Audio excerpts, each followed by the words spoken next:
بسم اللہ الرحمن الرحیم۔ السلام علیکم ناظرین گرامی، آج کی اس ویڈیو میں ہم بتانے والے ہیں کہ خانہ کعبہ کو کون اور کب شہید کرے گا، یعنی کہ گرائے گا۔ وہ گھر جس کی حفاظت کے لیے ابابیلوں کے لشکر آئے اور ہاتھیوں کے عظیم لشکر کو تباہ و برباد کر دیا۔ وہ گھر جس کی حفاظت دنیا کی تخلیق سے ہی کی جا رہی ہے۔ ایک دن ایسا آنے والا ہے کہ مقدس گھر خانہ کعبہ گرا دیا جائے گا اور اس کے ٹکڑے کر کے سمندر میں پھینک دیا جائے گا۔ لیکن یہ کب ہوگا؟ کون ایسا بدبخت ہوگا کہ جس کے ہاتھ سے خانہ کعبہ تباہ ہوگا؟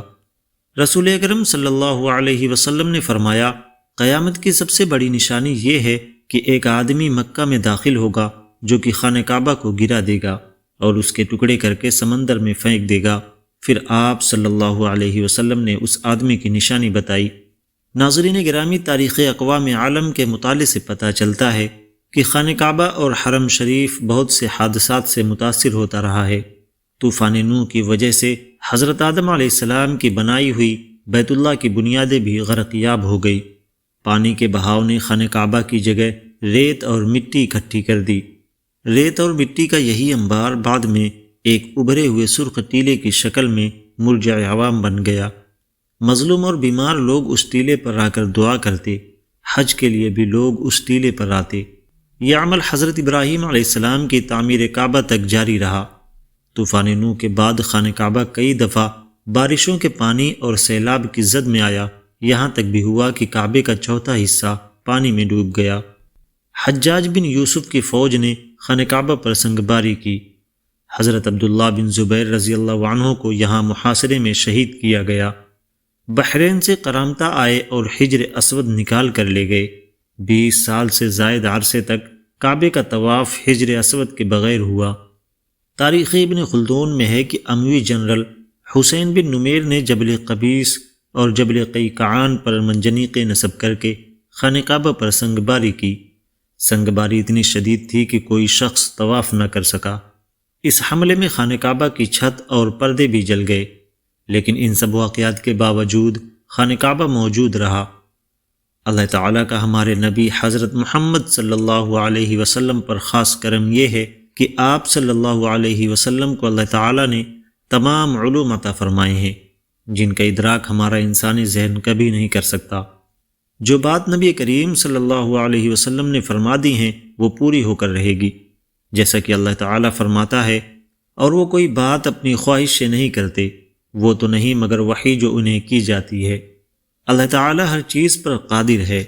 اللہ تعالیٰ کے علم کے سمندر کے مقابلے میں نبی کریم صلی اللہ علیہ وسلم کا علم ایک قطرہ ہے، مگر آپ صلی اللہ علیہ وسلم کا یہ قطرہ تمام مخلوق کے لیے ایک سمندر کے برابر ہے۔ یہ بات سچ ہے کہ ہم آپ صلی اللہ علیہ وسلم کے علم کے بارے میں اندازہ نہیں لگا سکتے۔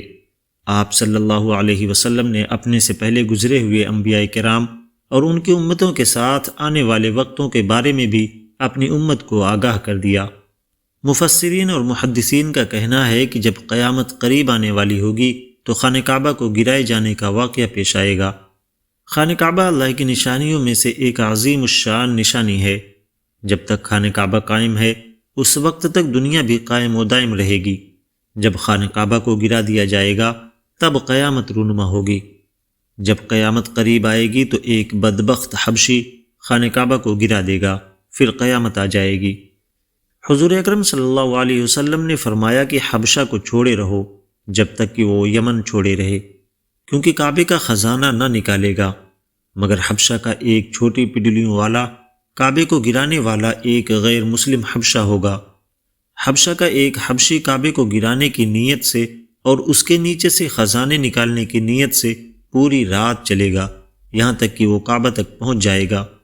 بخاری شریف میں لکھا ہے کہ حضرت محمد مصطفیٰ صلی اللہ علیہ وسلم نے ارشاد فرمایا، گویا میں اس حبشی کو دیکھ رہا ہوں کہ وہ کالا اور چوڑی ٹانگوں والا ہے، کعبہ کے پتھر اور اینٹوں کو اکھاڑ اکھاڑ کر پھینک رہا ہے۔ بخاری شریف میں ہے کہ قرب قیامت کے وقت حضرت عیسیٰ علیہ السلام کی وفات کے بعد جب لوگوں کے سینوں سے قرآن پاک اللہ تعالیٰ اٹھا لے گا اور دنیا میں کوئی بھی اللہ اللہ کہنے والا نہ ہوگا تو اس کے بعد وہ بدبخت حبشی خانہ کعبہ کو گرائے گا۔ اس حدیث میں افحج کا لفظ ہے۔ اور افحج وہ ہے جو اکڑتا ہوا چلے یا چلتے میں اس کے دونوں پنجے نزدیک رہیں اور دونوں ایڑیوں میں فاصلہ رہے۔ وہ حبشی جو قیامت کے قریب خانہ کعبہ کو ڈھائے گا وہ اسی شکل کا ہوگا۔ دوسری روایت میں ہے کہ اس کی آنکھیں نیلی، ناک پھیلی ہوئی ہوگی، پیٹ بڑا ہوگا، اس کے ساتھ اور لوگ ہوں گے۔ وہ خانہ کعبہ کا ایک ایک پتھر اکھاڑ ڈالیں گے اور سمندر میں لے جا کر پھینک دیں گے۔ یہ قیامت کے بالکل نزدیک ہوگا۔ یہ بات بھی ذہن میں رہے کہ ان قیامت کی نشانیوں سے متعلق روایات میں چند معاملات کو چھوڑ کر ان کا رونما ہونے کا وقت، حالات اور اقوام عالم کا معاملہ کافی مبہم ہے، اور واضح نہیں ہے کہ اس پر کوئی حتمی رائے دی جا سکے کہ کب کون کیسے خروج کرے گا۔ آج کل کے سیاسی تناظر میں لوگ اور اکثر علماء کرام بھی یہ سمجھ رہے ہیں کہ بس قیامت صرف چند سالوں یا دہائیوں میں آنے والی ہے۔ چند سالوں میں امام مہدی اور حضرت عیسیٰ علیہ السلام کا نزول ہو جائے گا، برمودا ٹرائنگل سے دجال نمودار ہوگا اور فتنہ پھیلائے گا۔ یہودیوں، عیسائیوں اور مسلمانوں کی آپس میں جنگ ہوگی جو بس چند دن کی دوری پر ہے۔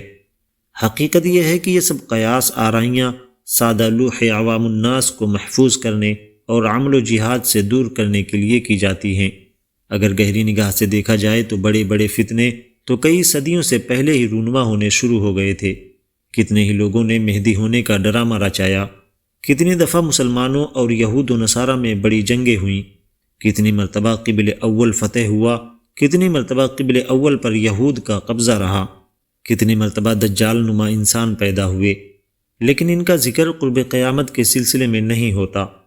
صرف 20ویں 21ویں صدی کے سیاسی معاملات، واقعات کو ہی قرب قیامت سمجھ لیا گیا ہے، جبکہ نبی کریم صلی اللہ علیہ وسلم کے ایک فرمان کے مطابق آپ کی وفات کے بعد کا سارا زمانہ قرب قیامت ہی ہے، چاہے کتنی صدیاں بیت جائے۔